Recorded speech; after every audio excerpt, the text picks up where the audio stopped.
요한복음 1장 14절 말씀입니다. 말씀이 육신이 되어 우리 가운데 거하심에 우리가 그의 영광을 보니 아버지의 독생자의 영광이요 은혜와 진리가 충만하더라. 아멘.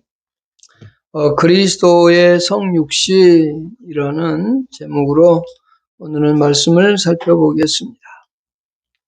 우리는 이 앞 시간에 그리스도의 낮아지심에 대하여 빌립보서 2장 6절로 8절 말씀을 살폈습니다. 오늘은 그리스도의 성육신에 대해 살펴보고 다음 주는 예수 그리스도의 성령의 탄생, 예수 그리스도의 탄생에 대해서 살펴보도록 하겠습니다.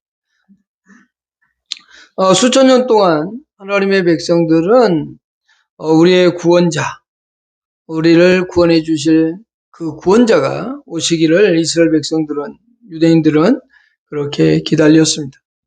창세기 3장 15절에 여자의 후손이 오셔서 사단의 머리를 깨뜨리고 자신들의 구원자가 될 거라는 이 사실을 그들은 믿었던 겁니다. 그리고 그에 대한 소망을 가지고 있었습니다.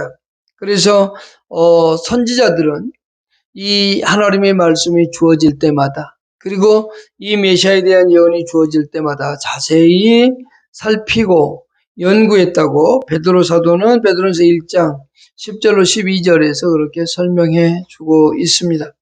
선지자들이 그러니까 메시아에 대한 소망이 또는 메시아에 대한 어떤 말씀들이 주어질 때마다 그것을 연구하고 살펴서 정말 우리의 메시아자가 어떤 건지에 대해 살폈습니다. 이사야 선지자가 그래도 가장 잘 메시아에 대해 설명해 주고 있는데, 빛으로 오실 분에 대해서, 우리의 다윗의 혈통 가운데서 빛으로 오시는 분에 대해서 얘기를 하면서 동시에 고난의 종으로, 고난받는 종으로 예언되어지고 있죠. 특히 이사야 53장에 보면 자세히 고난의 종에서 설명하고 있습니다. 스가랴 선지자는 이렇게 말했습니다. 스가랴 선지자는 통해서 이렇게 하나님 말씀했는데, 내가 와서 내 가운데에 머무를 것이다. 하나님께서 스가랴 선지자에게 그렇게 말씀했습니다. 그래서 경건한 유대인들은 이 메시아에 대해서 철저히 기다렸습니다.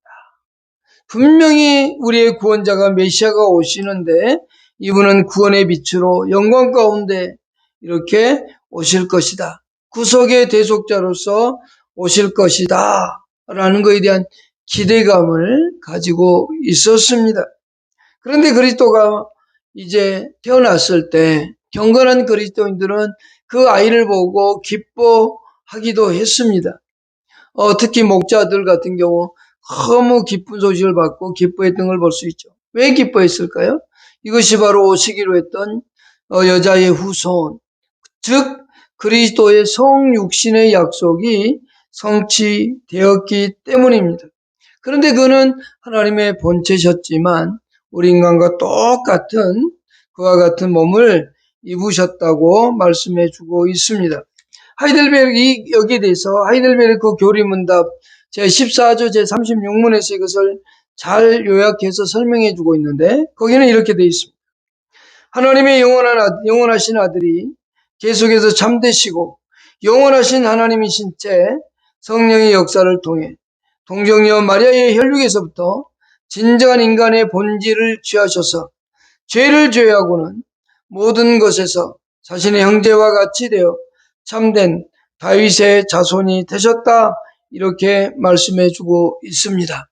그래서 이 메시아가 오셔서 우리 인간과 똑같은 인간의 모습을 가지고 있지만 죄의 모습은 가지고 있지 않다라고 하는 거죠. 이 성육신 교리에 대해서 가장 자세하게 설명해 주고 있는 그 성경 구절이 오늘 읽었던 14절 말씀입니다. 요한복음 1장 14절 말씀에 의거해서 성육신이라는 용어가 탄생하게 되어졌습니다. 다시 한번 읽어보겠습니다. 말씀이 육신이 되어 우리 가운데 거하시며 우리가 그의 영광을 보니 아버지의 독생자의 영광이요 은혜와 진리가 충만하더라, 이렇게 되어 있습니다. 이 요한복음의 서문이라고 할 수 있는 이 14절 말씀이 이제 1절로 18절을 통해서 전체적인 맥락 속에서 이 요한복음의 어떤 절정을 이루고 또한 기독교의 핵심을 말씀해 주고 있습니다. 오늘 우리가 그리스도의 성육신을 살펴보면 첫 번째 우리가 생각할 것은 이겁니다. 말씀이 육신이 되었다라고 하는 겁니다. 이 말씀이 육신이 되었다. 하나님이 사람이 되었다. 이렇게 표현하지 않았습니다. 왜냐하면 그렇게 표현한다면 성부가 인간이 되었다? 인간이 되었나? 하는 착각을 이룰 수 있습니다. 또 하나님의 본질이 우리 인간으로 변질되었나? 변화되었나? 이렇게 착각할 수 있기 때문에 이 요한은 말씀이라는 것을 통해서 이 예수 그리스도의 육신을 설명해 주고 있습니다. 우리 1절 한번 보십시다.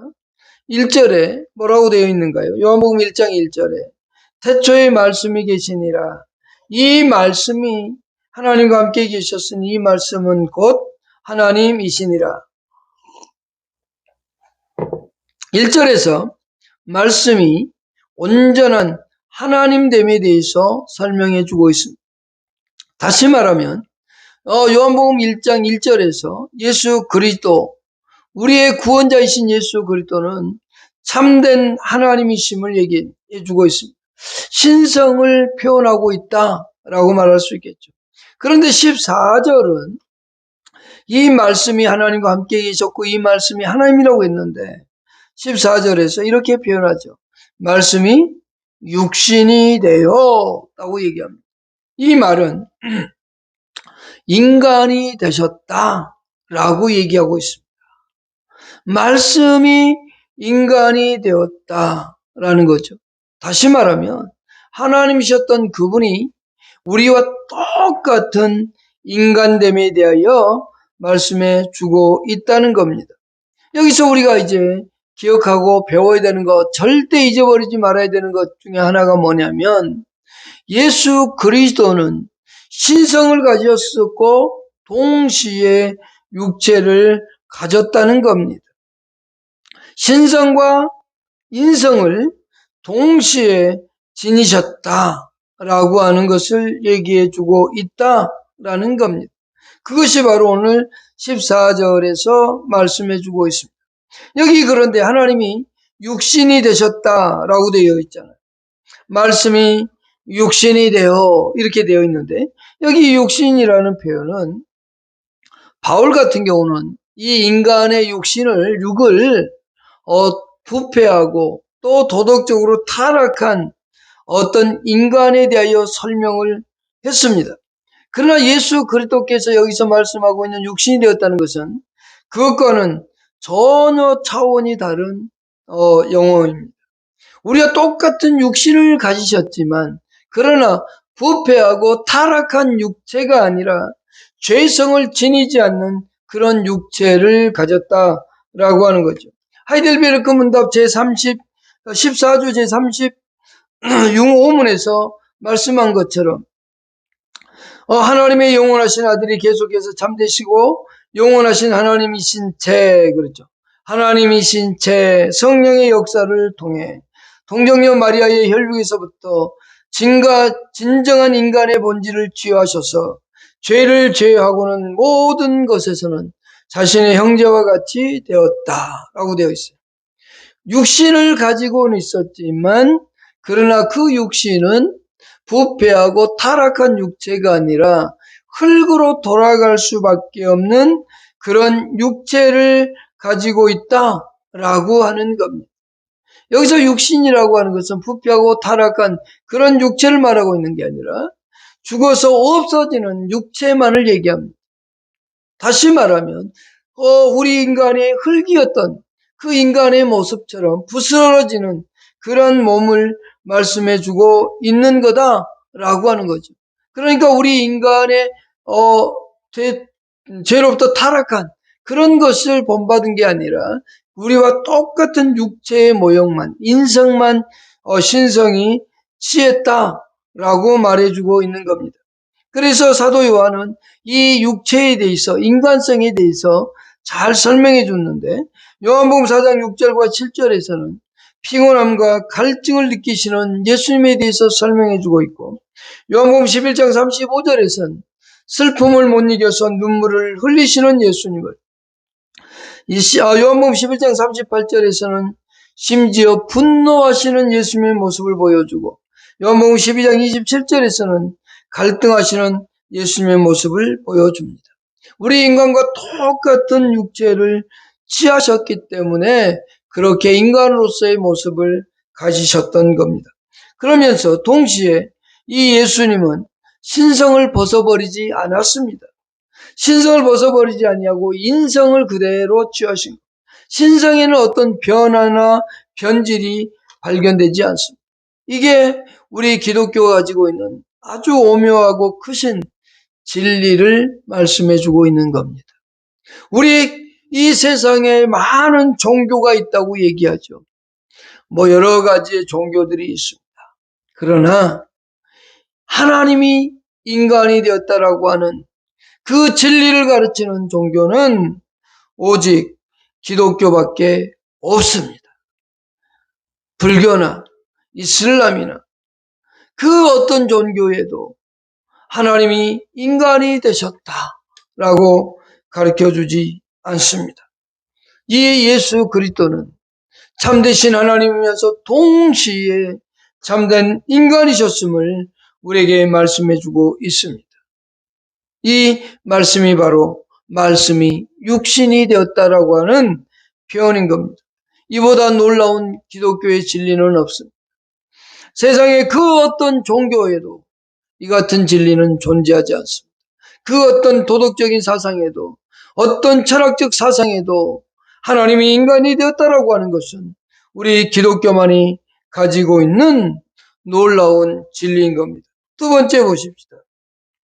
말씀이 육신이 되어 우리 가운데 거하심에 라고 되어 있습니다. 두 번째는 우리 가운데 거하시는 하나님의 모습을 봅니다. 그리스도께서 성육신하신 목적을 그대로 보여주고 있습니다. 우리 가운데 거하신다라고 하는 표현을 썼는데, 여기 거하신다라고 하는 표현은 장막을 친다, 장막 안에 산다, 그런 뜻을 가지고 있습니다. 예수님께서 인성을 취하셔서 인간의 몸을 가지신 것은 이 땅에서 잠시 일시적으로 장막을 치시는 것과 같은 세상에 머물러 계심을 우리에게 의미해주고 있습니다. 이스라엘 백성들이 출애굽했을 때 그때 하나님께서 성막을 치게 하시고 그 가운데 하나님이 임재하셨던 것처럼 예수 그리스도께서 이 땅에 육신을 가지고 이 땅에 오셔서 우리와 함께 하신다라고 하는 겁니다. 그것을 거하신다라는 표현을 이 사도 요한은 쓰고 있는 겁니다. 이스라엘 백성들이 광야 생활 속에서 장막 가운데에서 하나님의 영광을 보고 하나님과 함께하는 놀라운 영광을 보았던 것처럼 예수 그리스도는 지금 이 땅에 임하셔서 그들과 함께 영광을 나타내 보여주고 있다라고 하는 겁니다. 이 예수 그리스도께서 그들과 함께 거하심으로 인해서 우리가 잘 아는 것처럼 임마누엘이라는 용어를 쓰고 있는 겁니다. 하나님이 우리와 함께 하신다입니다. 이 예수 그리스도는 하나님이셨던 그분이 이 땅에 오셔서 그 이스라엘 백성들과 함께 거하시면서 하나님의 모습을 보여주고 있었던 겁니다. 그런데 오늘날 우리에게는 이보다 더 놀랍도록 예수 그리스도께 십자가에 죽으시고 부활하시고 승천하셔서 하나님의 보좌 우편에서 우리를 위해 중보기도 하시면서 동시에 우리를 성령을 이 땅에 보내주셔서 성령이 우리와 함께 거하시고 있다라고 하는 겁니다. 그래서 우리는 예수 그리스도의 피값으로 사신 사람이 되었고 하나님께 드려진 바 되었고 하나님의 아들이라는 표현을 쓰고 있습니다. 이스라엘 백성 가운데 예수 그리스도가 직리 이 땅에 오셔서 하나님이 그들 가운데 거하셨음에 그들은 이 하나님을 제대로 보지 못했습니다. 그러나 오늘날 우리는 예수 그리스도 안에서 하나님께서 우리의 몸을 성전 삼고 우리와 함께 계신다는 사실 잊어서는 안 됩니다. 우리는 하나님이 우리와 함께 있음에도 불구하고 우리는 그 하나님의 모습을 잊어버리고 하나님이 나와 함께 있지 않는 것처럼 그렇게 살기도 하고 그렇게 말하기도 합니다. 그래서 우리가 하나님과 함께 하려면 뭐 선을 행해야 되고 열심을 내야 되고 뭘 여러 가지를 해야 된다고 말합니다. 그러나 하나님은 우리와 이미 함께하고 있습니다. 그 함께 하시는 하나님의 앞에 우리는 신실하게 함께 동행하며 살아가는 겁니다. 그 성령께서 여러분 가운데 있으면서 뭘 요구한 줄 아십니까? 바로 진리의 말씀으로 여러분들을 인도해 가고 또한 그 진리 가운데 살아갈 수 없기에 하나님 앞에 기도할 마음을 주신다는 거죠. 그런데 우리는 그것들을 무시하고 살지는 않았습니다. 우리는 그것을 부정하고 살지는 않았습니다. 오늘 또 우리는 함께 하신 하나님, 그래서 교회를 머리가 되시고 또 교회를 보호하시는 그 하나님의 모습을 우리는 기억해야 됩니다. 동시에 성도인 우리를 돌보신다는 사실을 잊어서는 안 됩니다. 여러분이 어떠한 환경 어디에 있든지 간에 이 하나님은 저와 여러분들을 돌보시고 지키신다는 이 사실을 잊어서는 결코 안 됩니다. 하나님은 저와 여러분들을 지키시고 인도하고 있다는 것을 기억해야만 됩니다. 여기 말씀이 육신에 우리 가운데 거하심에 그러면서 동시에 우리가 그의 영광을 보니 라고 되어 있죠. 영광을 보니에서 영광이라는 말은 구약에서 여호와의 가시적인 어떤 하나님의 임재의 표현을 나타내주고 있는 것. 그러니까 예수 그리스도께서 육체를 가지고 거하시는데요. 그 장막을 치고 거하시면서 하나님께서 구약의 이스라엘 백성들 가운데 구름 가운데 나타나셔서 그들에게 함께 있음을 보여주었던 그 모습을 지금 영광이라는 표현을 씁니다. 그래서 구약에 있었던 그 하나님의 영광스러운 모습을 보았던 것처럼 오늘 예수 그리스도를 통해서 하나님의 임재와 영광을 보고 있다고 얘기해주고 있는 겁니다. 변화산상에서 제자들이 보았던 그 예수 그리스도의 영광, 그와 같은 표현을 바로 여기서 보여주고 있는 겁니다. 그러나 그보다 좀 더 넓은, 그것은 일반적인 의미로서의 영광이라면 좀 더 크고 넓은 의미로서도 표현되어지기도 합니다. 베드로, 야고보, 요한이 본 그 그리스도의 영광도 포함되지만 그보다 더 넓은 이스라엘 가운데 가셨던 그 하나님의 영광 또한 표현해주고 있다는 사실을 우리는 잊어서는 안 되는 겁니다. 그러면서 여기 요한은 이렇게 표현합니다. 영광을 보았다, 영광을 보니, 본다라고 하는 표현을 쓰고 있습니다. 눈으로 보는 일반적인 것을 얘기하고 있지 않습니다. 여기서 사도 요한은 믿음을 통해서 그 우리 가운데 함께 하시는 그 하나님의 현현, 하나님의 임재의 모습을 지금 믿음으로 그는 바라보고 있다라고 하는 겁니다. 눈에 보이는 그런 영광이 아니고 그런 예수 그리스도가 우리와 함께 있는 그런 모습이 아니고 진정 하나님이 함께 하고 계시는 것을 믿음을 통해서 이 요한은 보고 있는 겁니다. 그러면서 진정한 구원자이신 메시아가 이 땅에 왔다라고 지금 설명하고 있습니다. 우리 가운데 지금 거하고 계신다라고 말씀하고 있는 겁니다. 여러분, 구약의 이스라엘 백성들이 장막을 쳤을 때 구름 가운데 하나님의 영광이 임재해야 할 때 모세를 통해 들려지는 게 뭐였겠습니까? 보라, 하나님의 임재가 우리 가운데 있다라고 하지 않았을까요? 정말 하나님의 그 영광스러운 임재를 그들은 보았을 겁니다. 바로 여기 요한은 예수 그리스도가 이 땅에 육체로 오신 그 삶 속에서 무엇을 보았냐면 하나님의 임재하심을, 하나님이 우리 가운데 함께 하심을 그는 보았던 겁니다. 여러분, 우리는 눈에 하나님을 볼 수 없습니다. 그러나 오늘도 저와 여러분과 함께 하시는 그 하나님을 믿음의 눈으로 볼 수 있기를 축복합니다. 세 번째입니다. 14절에서 그 영광을 보니 아버지의 독생자의 영광이요라고 되어 있습니다. 세 번째 살펴볼 것은 아버지의 독생자의 영광이라는 표현입니다. 여기 독생자라고 하는 표현을 썼습니다. 애아들, 애동딸 이렇게도 표현할 수도 있겠으나 여기서 말하고 있는 것은 그것을 말하고 있지 않습니다. 하나님의 영광과 동등한 영광을 지닌 신성을 가진 하나님의 아들임을 나타내주고 있습니다. 독생자의 영광, 독생자라고 하는 것은 오직 그리스도에게만 쓸 수 있는 용어인 겁니다.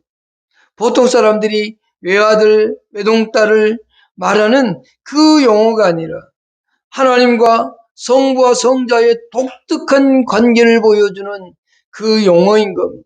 그래서 독생자, 오직 이것은 예수에게만 쓸 수 있는 겁니다. 오직 하나님과 성자 예수 가운데 친밀함을 표현해주는 동일한 신으로서 영광과 권위를 지녔음을 암시하는 용어가 바로 이 독생자의 영광이라는 표현입니다. 그래서 요한복음 10장 31절에서 사도 요한은 아버지와 나는 하나다 라고 예수님이 하셨던 말씀을 기록해 두었죠. 그래서 예수는 하나님과 나는 하나다 라고 말할 수 있는 것은 하나님과 동등됨이요 신성의 영광이 동등됨을 나타내 보여주고 있습니다. 성육신하신 그리스도는 정말 인간이면서 동시에 하나님과 동등됨을 가지고 있는 신임을 강조하고 있는 겁니다. 아버지의 독생자의 영광, 이것은 오직 그리스도가 아버지가 가지고 있었던 존귀와 영광을 같이 소유하고 있는 신적인 존재라는 표현을 쓰고 있습니다. 그러니까 그리스도가 성육신하셨다는 것은 곧 우리와 똑같은 인간이지만 우리와는 전혀 다른 하나님이시면서 동시에 인간이셨다는 겁니다. 참 사람이면서 참 하나님이신 되시는 분은요, 이 땅에 단 한 명도 없어요. 오직 예수 그리스도만이 유일합니다. 그래서 다른 이로서는 구원할 수가 없어요. 오직 예수 그리스도만이 우리의 유일한 구원자가 될 수 있는 겁니다. 왜요? 참 하나님이시면서 동시에 인간이기 때문에 그렇습니다. 그러면서 사도 요한은 이렇게 썼습니다. 네 번째 생각하죠. 은혜와 진리가 충만하더라 라고 되어 있습니다. 여기 충만이라는 단어는요, 차고 넘치는 단어를 얘기해 주고 있습니다.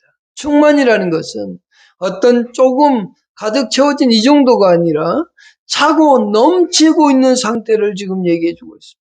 언제나 부족함이 있는 게 아니라 언제나 그냥 가득 채워진 정도가 아니라 이것은 차고 넘치는 상태를 뜻해 주고 있는 겁니다.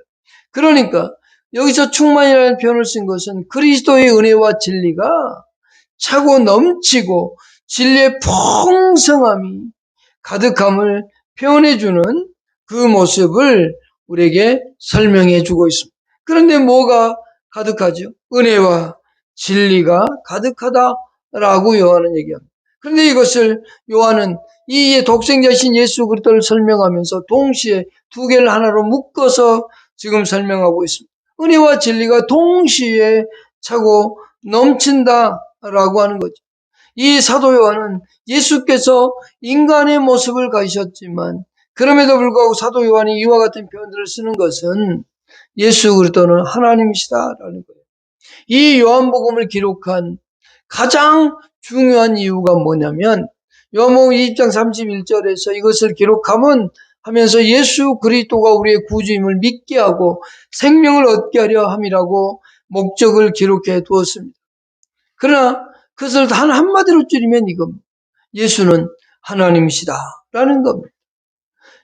예수님이 죽고 난 다음 사람들 가운데 많은 오해들이 있었습니다. 특히 영지주의자들. 예수는 인간의 모습으로 온 것 같지만 그러나 우리 눈으로 볼 수 없는 우리와 똑같은 인간이 아니라 그냥 가상의 세계에서 볼 수 있는 그런 존재 이렇게 설명을 했어요. 그러면서 예수는 하나님이 아니다. 우리와 똑같은 사람이었지만 좀 더 뛰어난 사람 이렇게 설명한 사람들도 있었고요. 그러니까 예수님이 죽고 난 다음에 예수에 대해서 사람들이 설명을 하는데 다양하게 설명을 합니다.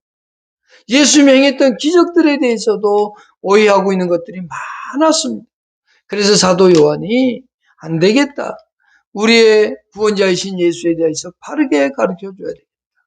예수는 하나의 우리와 똑같은 사람이 아니라 하나님이셨던 그분이 우리와 똑같은 육신을 가진 것 뿐이다. 예수는 하나님이시다는 것을 설명하기 위하여 이 요한복음을 기록해 주었습니다. 그래서 요한복음의 특징 가운데 하나는 예수는 하나님이라는 거고, 또 하나는 이 어떤 사건들을 기록하고 나서 반드시 거기에 대해서 왜 했는지에 대한 설명들이 붙어 있습니다. 오병의 기적을 했던 것은 빌립을 시험코자 합니다. 이런 표현들처럼 말입니다. 기적들을 행하고 그 기적들을 했던 것에 대해서 간략한 설명들에 대하여 있습니다. 오늘 우리는 이 요한복음을 통해서 사도 요한이 말하고자 하는 예수는 하나님이시다 라고 하는 이 표현, 오병이의 기적을 행하기 이전에 38년 된 병자를 치유하셨을 때도 똑같습니다. 38년 된 병자를 치유하시고 나서 자기가 왜 그 일을 했는지에 대해 설명을 하면서 진정한 하나님이 나다라고 얘기해주고 있습니다. 진정한 심판자가 나고 오기로 한 구원자가 자신이며 성경에서 기록하고 있는 것이 자신이라고 요한복음 5장 39절에서 얘기하죠. 그래서 모세의 글을 믿는다면, 나를 믿고자 한다면 모세가 썼던 글들을 믿었을 거라고 얘기합니다. 예수 그리스도가 메시아임에 대해서 자신 스스로도 했던 내용들을 요한은 기록하고 있는 겁니다. 여기 예수 그리스도가 진정한 하나님이심을 보여주고 있는 겁니다. 은혜와 진리가 풍성했다, 충만했다, 이것은 그리스도의 신성으로 충만함을 보여주고 있는 겁니다. 하나님께서 가지고 있었던 은혜와 진리, 그것이 예수 그리스도에게도 충만함을 보여주고 있다. 그러면서 예수 그리스도의 사역을 통해서 이 은혜와 진리가 충만함을 예수는 분명히 보여주고 알려주고 있다라고 하는 거죠. 오늘 우리는 예수 그리스도의 성육신을 통해서 우리가 배워야 되는 것은 유일하신 참 하나님과 참 사람이신 그분을 우리가 섬기고 따르는 사람으로서 그분이 가지고 있었던 은혜와 진리가 우리 안에도 충만히 넘치고, 오늘 또 우리는 하나님과 함께 거하며 살아가는 존재임을 잊지 않고 하나님과 동행하며 살아가는 여러분 될 수 있기를 축복합니다. 기도하겠습니다. 하나님 고맙습니다.